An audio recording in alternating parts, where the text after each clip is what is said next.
জনগণকে অপমান করার সুযোগ কাউকে দেওয়া হবে না। এখন নির্বাচন হয়েছে, এখন আর সরকারি দল স্বাধীন বিচার বিভাগ চায় না। আর কারো লাশের অপেক্ষায় এখনো তাদের মা বাবা আছে।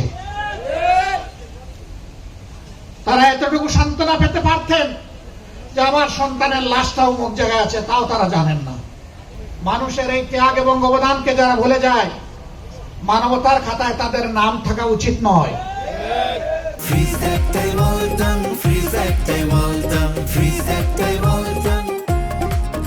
55টি বছর এক এক করে কেটে গেল স্বাধীনতার পর, এখনো আমরা হামাগুড়ি দিচ্ছি। ভালো একটা শিক্ষা আমাদের সন্তানদের হাতে তুলে দিতে পারলাম না। একটা সুশৃঙ্খল শান্তিপূর্ণ সমাজ এবং নিরাপত্তা আমরা জনগণকে দিতে পারলাম না। একটা টেকসই অর্থনীতি আমরা গড়ে তুলতে পারলাম না। রাষ্ট্রীয় কোনো প্রতিষ্ঠানকে আমরা মর্যাদায় অধিষ্ঠিত করতে পারলাম না। গরিব দুঃখী মেহনতি মানুষের কপালের ঘামের ফুটা আমরা দূর করতে পারলাম না। হাহাকার ক্লিষ্ট শ্রমিক সমাজের ন্যায্য পাওনাটা আমরা নিশ্চিত করতে পারলাম না। তাহলে আমরা পারলামটা কি? আমরা পেরেছি কানাডায় বেগমপাড়া গড়ে তুলতে পেরেছি। আমরা পেরেছি একদল লোক বাংলাদেশের অর্থ সম্পদ লুট করে সিঙ্গাপুরে বহুতল ভবন গড়ে তুলতে পেরেছে। এই টাকা দুবাইতে ট্রান্সফার করা হয়েছে, চিলিতে ট্রান্সফার করা হয়েছে। ব্রিটেনে এক মন্ত্রী শুধু 750 বাড়ি। কত বড় জমিদার! সব বাংলাদেশের জনগণের চুরি করা টাকা। বেলজিয়ামে গিয়ে দেখলাম এক মন্ত্রীর 900 দোকান আছে। আমি তো শুনেই আমার বেহুশ হয়ে যাওয়ার উপক্রম।